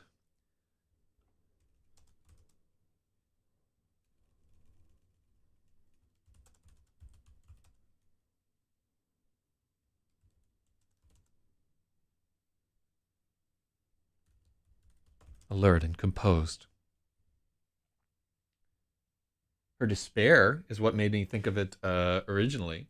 Uh, right, like her, I like her beating her skinny fists against the canopy thing, which is a reference to Godspeed You Black Emperor. Shoutouts. Uh, somehow he managed to catch religion. Every alignment, he did a little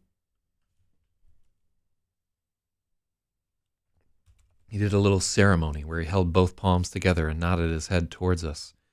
Then he drew a symbol on his canopy that had no meaning to me. I felt uncomfortable when he did this.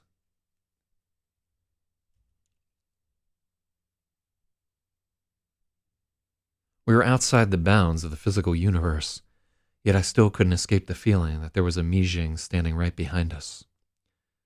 Before all of this, we would have both been executed for participating in religious delusions. So Mijing is secret police. And is Chinese.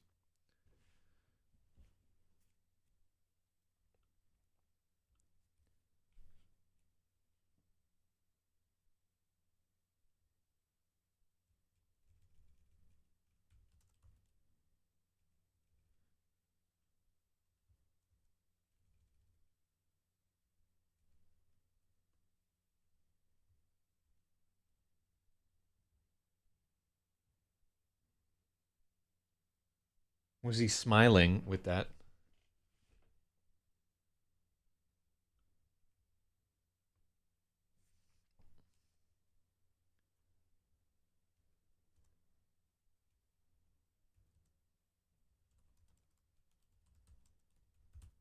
See, this is like beatific is for that.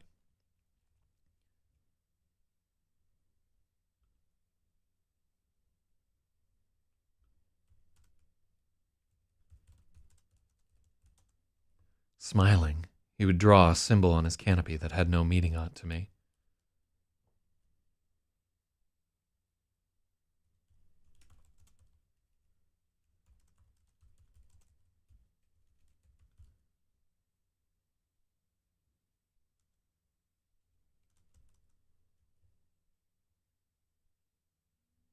Then he would smile. Then, he would smile and draw a symbol on his canopy that had no meaning to me.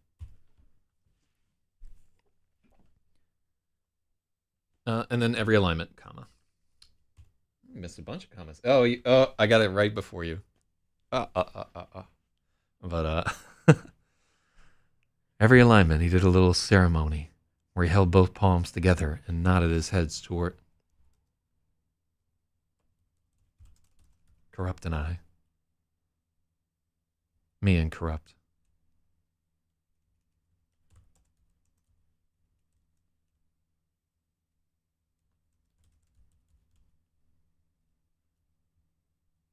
I don't like Corrupt and I.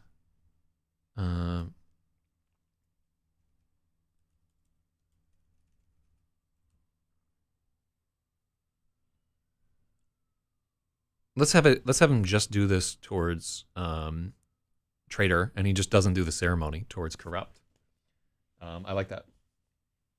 Yeah. Also missing us. Yeah, I already got that.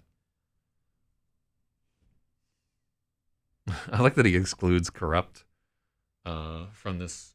Yeah, we could. I like it just as me, like where we cut Corrupt out of this thing, and that'll factor into some later chapters too. I felt uncomfortable when he did this. We were outside the bonds of the physical universe, yet I still couldn't escape the feeling there was a Mijing standing right behind us.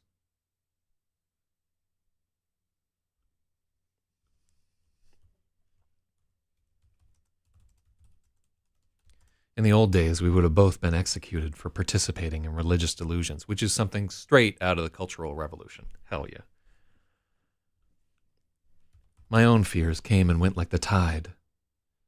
Every time I thought I'd truly resign myself to death, I would find a fresh layer of hope had grown.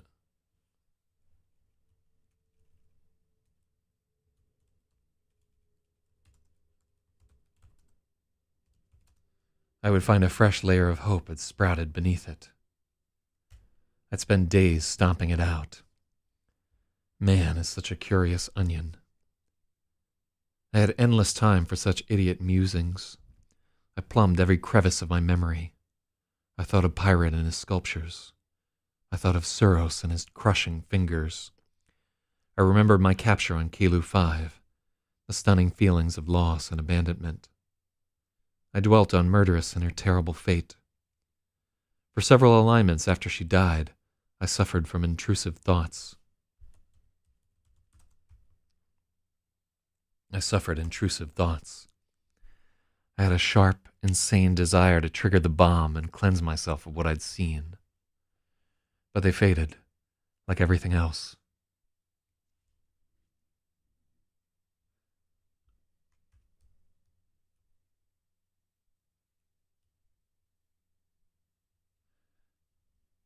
After the lights of the 44th and final alignment dimmed, I was alone in the dark, drifting in the space womb, waiting to fly my impossible mission, ready to be reborn in fire, extinguished in an apocalyptic explosion. I confess, I was eager. Yeah, okay, cool. I'm glad it makes it more disturbing that he does it just to Trader, who's kind of like the chosen one.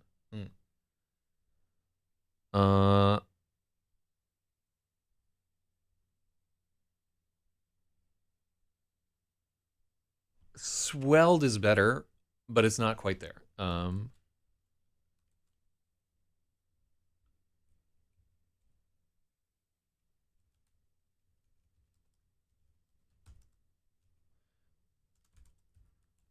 Ebbed and flowed. My own fears ebbed and flowed like the tide. Yeah, there we go. Every time I thought I'd truly resigned myself to death, I'd find a fresh layer of hope had sprouted beneath. I'd spend days stomping it out. Man is such a curious onion. Okay.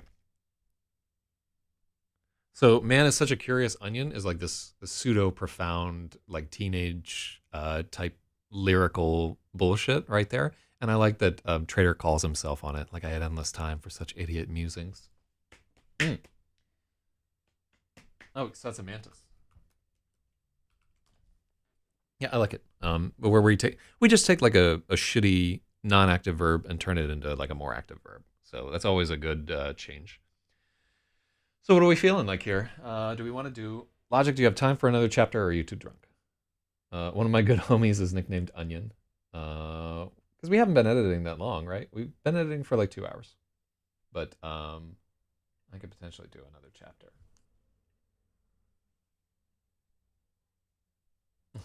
Oh, somebody was just saying that they had a great laugh from my interview about PCC, LSD, and homeless people test subjects. Oh, I gotta respond to this guy.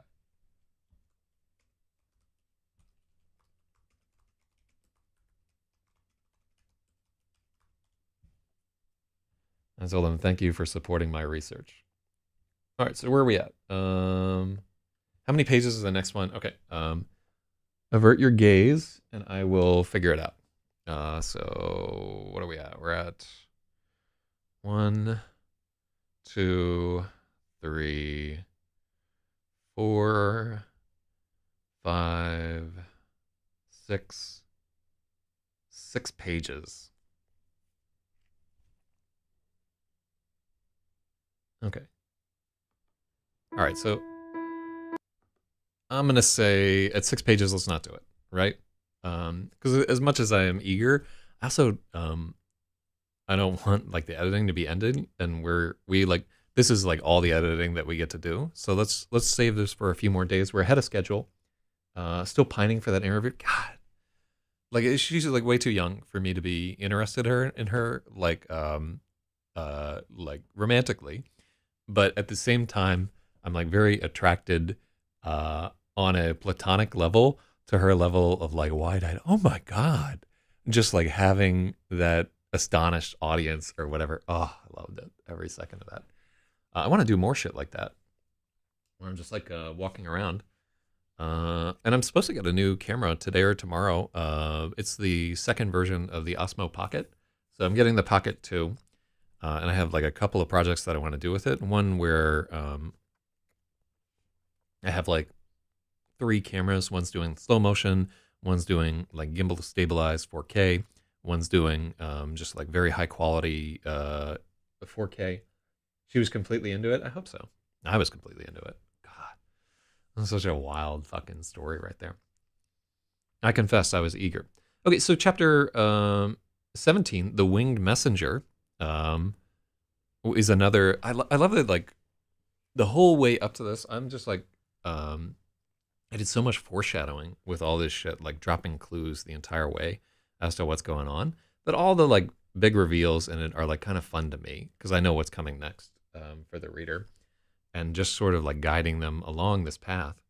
So I'm pretty happy with this. I like how this chapter went. So I don't have a good name for this. Yeah, let's call it the 44th.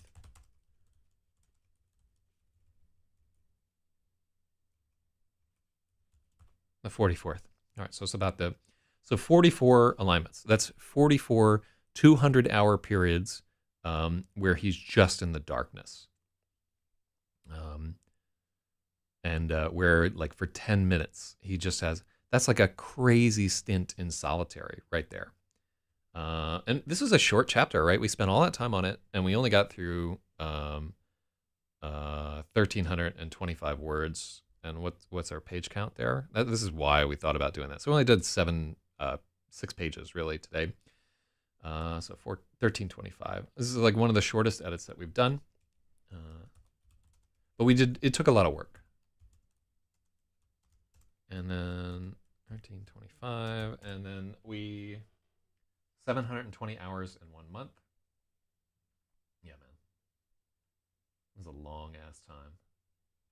And then we started doing this at like 7 a.m. and now it's like 9 a.m. So we did 2 hours exactly. And okay, cool. So that's not too bad. Yeah, like and all that time that we spent like fumbling with those first paragraphs is why we got like in the previous chapter in like an hour and 48 minutes we could do 3,000 words because it was a pretty strong chapter, and there's like a lot of narrative potential moving it forward. But in this chapter, it's a slower chapter overall. He's like floating in space. There's more time considering, and we have like these very vivid images that we're trying to like plant. One thing that we might think about is like we're coming on the heels of another like really gory and vivid image where XEROS is like choking Pirate to death and he's fucking shitting himself. And yeah, it's just we keep ratcheting up the tension, and our climax is already our anticlimax is already our anticlimax is hold on. Is antebellum after the war or before the war? Yeah, I'm just realizing that I can't remember. Like the pre-climax, right, is the choking of Pirate. That's like our first narrative peak, and then there is one more narrative peak like a little bit later in the book, but everything's sort of built towards the Pirate being choked out. So yeah, just a lot going on in the story. It's such a short fucking book too, in terms of books that I write. It's weird to me to be coming to a publisher and just being like, yeah, I only have 50,000 words on this motherfucker. Which is like it's a little shy of what most people want for a science fiction novel. Ante-meridian and then post-meridian. Ante is before. Okay, cool. Yeah, so it's the anticlimax. Ante, with an E or whatever. And there's another word for post that is also like, it's a similar Greek prefix, but I don't remember off the top of my head. Or maybe it's a Latin. Ante-meridian, post-meridian. Okay, got it. So, I actually love the start of this paragraph. We were but a handful of black diamonds flung at the stars. Only 3 bombers emerged from null space. Murderous and addict had drifted into the fringe. They would litter our path for an eon. Ooh. I'm excited to edit this chapter. Okay, well, hopefully you can make it tomorrow. Thank you for your help today. I think I really like chapter 16. And I like where the book is going. And I swear, like every time I promise, like, oh yeah, we're going to have more flying and so forth, like very little flying, just like a little positioning into this one jump formation. But from this point on, it's about like actually flying the mission. So I guess 17 is where the mission really starts.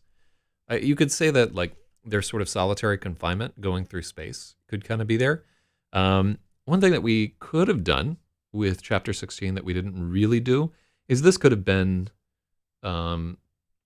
we get into it a little bit here, but this could have been like an awakening for Trader. Like he could have really been thinking he's alone in the dark and he is eager to be reborn in fire and all that. But we don't dive much into how he feels.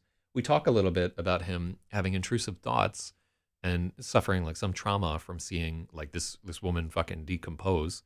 But we don't dwell on that very much. Like